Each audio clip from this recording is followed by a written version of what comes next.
도반님, 자식을 처음 품에 안았던 날이 떠오르는가? 그 여린 숨결, 손가락 하나하나까지도 신비로웠던 그 생명 앞에서 무언가 말할 수 없는 벅참과 두려움이 동시에 밀려들었을 것이다. 내가 이 아이를 잘 키울 수 있을까? 이 아이는 앞으로 어떤 길을 걸어가게 될까? 그토록 작고 순수한 존재 하나가 부모라는 이름 아래 나의 모든 것을 바꾸기 시작했을 것이다. 하지만 시간이 흐르고 자식은 기쁨만이 아닌 고통도 함께 안겨주는 존재임을 깨닫게 된다. 너무 귀해서 조심스럽고 너무 사랑해서 상처받고 너무 주고 싶어서 지치게 되는 것이다. 왜 그럴까?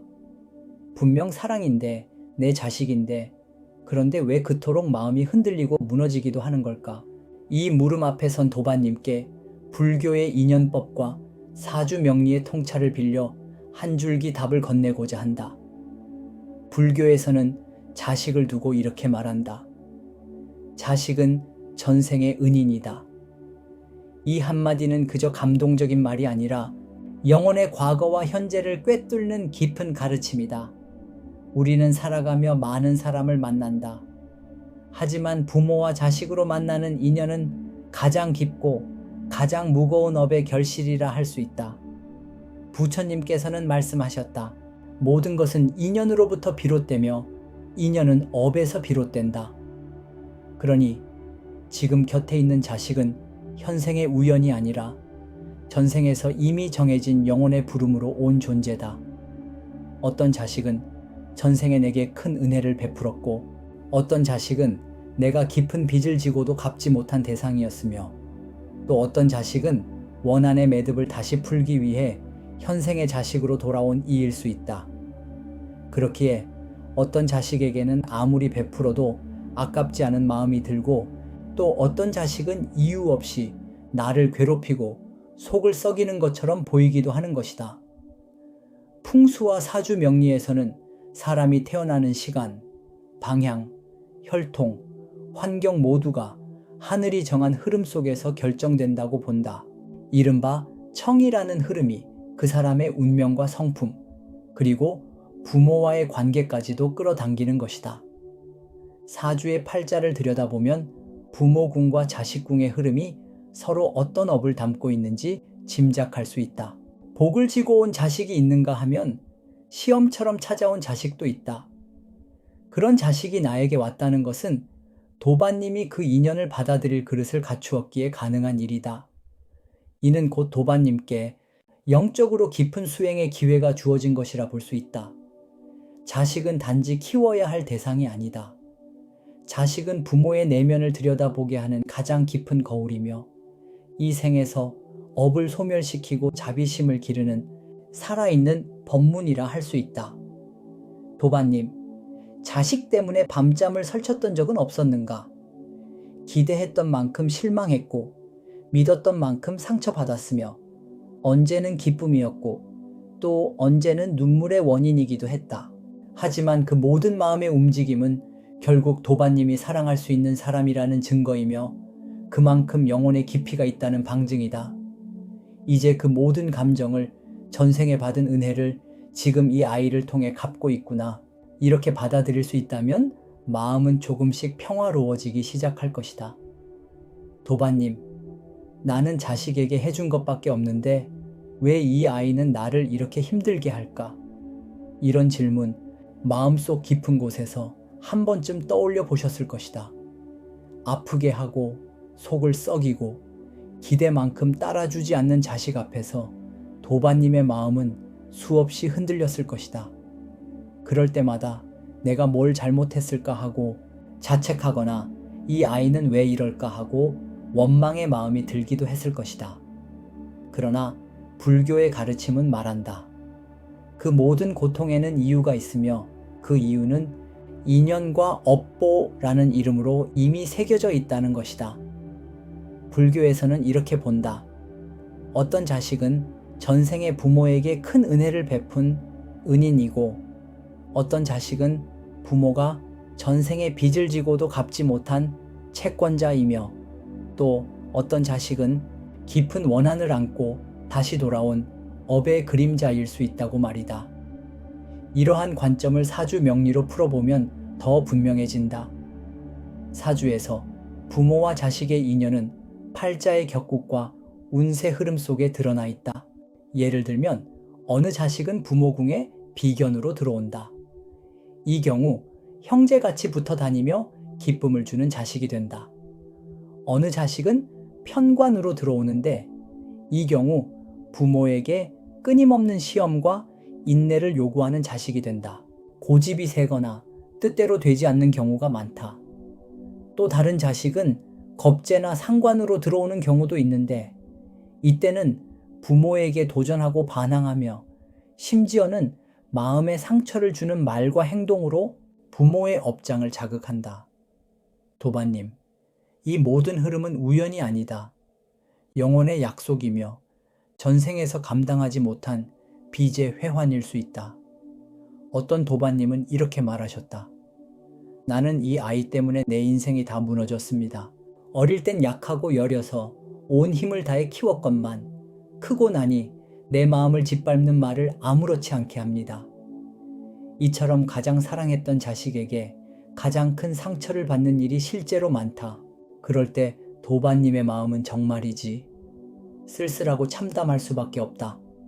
하지만 이럴 때일수록 도반님의 내면에는 더 큰 깨달음의 불씨가 피어오를 수 있다. 부처님께서는 너를 괴롭히는 이는 너의 가장 큰 스승이 될 것이다. 라고 말씀하셨다. 자식은 부모의 삶을 무너뜨리러 온 존재가 아니라 부모의 영혼을 단련하고 더 큰 자비로 이끄는 수행의 거울이 되어주는 존재다. 우리가 너무 바라는 마음이 크면 반대로 실망도 커진다. 자식이 내 뜻대로 되어야 한다는 집착, 내가 베푼 만큼 돌아와야 한다는 기대, 이 마음들이 고통의 뿌리가 된다. 이럴 때 도반님께 꼭 전하고 싶은 말씀이 있다. 이 아이는 당신의 전생의 빚을 받아가고 있는 중입니다. 지금 아프더라도, 지금 괴로워도 이 인연은 도반님이 전생에 맺은 업보를 이 생에서 청산할 기회로 바뀌고 있는 것이다. 이 아이를 사랑하되 소유하려 하지 않고 기대하되 그 기대에만 머물지 않는다면 마음은 조금씩 노연할 수 있다. 자식의 부족함조차 이 아이가 아직 덜 자란 영혼이구나 하고 품을 수 있다면 도반님은 이미 수행자이며 진짜 깨달음을 향해 가고 있는 것이다. 부처님께서는 자식을 무조건적으로 사랑하되 집착은 내려놓으라고 하셨다. 내 자식이니 당연히 이래야 한다는 마음은 나중에는 오히려 자식에게 짐이 되고 도반님에게는 번뇌의 사슬이 된다. 자식은 하늘이 내게 잠시 맡긴 한 생명일 뿐이다. 그들은 결국 자기 인생의 길을 걸어가야 한다. 도반님이 할 일은 그 아이가 넘어질 때 조용히 등을 받쳐주는 버팀목이 되어주는 것이다. 그리고 그렇게 사랑하고 기다리고 흔들리지 않는 마음으로 그 아이를 품을 수 있다면 전생의 업은 녹아내리고 다음 생의 복은 지금 이 순간부터 피어나기 시작한다. 자식을 키우다 보면 도반님께서 가장 많이 마주하게 되는 것이 바로 내 마음일 것이다. 내가 화를 내는 이유, 내가 눈물 흘리는 이유, 내가 어떤 말에 상처받고 어떤 순간에 웃게 되는지 그 모든 반응이 사실은 자식이 아닌 내 안에 미완성된 마음원에서 비롯된다는 것을 어느 순간부터 도반님도 느끼셨을 것이다. 자식은 거울이다. 그 거울은 때로는 날카롭고 때로는 온화하게 도반님의 마음을 비추고 있다. 그 거울을 외면하면 우리는 끝없이 반복되는 괴로움 속에 빠지지만 그 거울을 마주보고 수용하면 우리는 그 안에서 참된 자비와 해탈의 길을 보게 된다. 불교에서는 자식을 수행의 도반이자 나의 전생을 비추는 인연의 상징으로 본다. 그들이 내게 웃음을 주었든 슬픔을 주었든 그 모든 경험은 내 마음을 닦는 도량화이 된다. 자식의 기쁨은 내 기쁨이 되고 자식의 고통은 내 고통이 되며 그들의 말 한마디, 행동 하나하나가 내 인내심을 시험하고 내 사랑의 깊이를 가늠하게 한다. 때문에 자식과의 관계는 단순히 육신의 인연이 아니라 영혼의 성장을 위한 거룩한 만남이다. 도반님, 혹시 이런 생각이 든 적은 없는가? 나는 이 아이에게 사랑을 다 쏟았는데 왜 내 마음만 이렇게 아픈가? 그 마음 참 가슴 아프다. 하지만 그 물음 속에서 이미 도반님은 자기 수행을 시작하신 것이다. 부처님께서는 가장 깊은 고통 속에서 가장 밝은 깨달음의 빛이 솟는다고 하셨다. 자식이 주는 감정의 파도 속에서 우리는 내 안의 나를 발견하게 된다.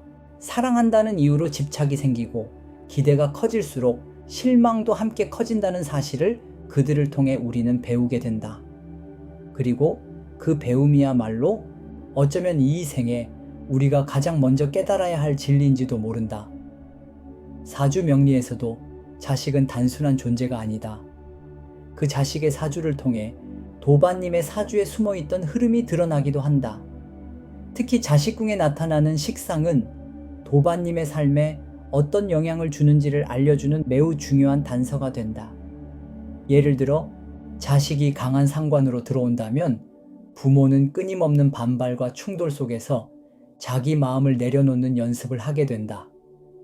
반대로 온화한 식신으로 들어온 자식은 부모에게 따뜻한 기쁨과 마음의 위안을 주기도 한다. 하지만 중요한 것은 그 자식이 어떤 기운을 가졌든 그 기운을 통해 도반님, 자신의 내면이 비춰지고 있다는 사실이다. 그 아이는 바로 도반님이 이번 생에서 만나야 할 가장 깊은 수행의 거울인 것이다.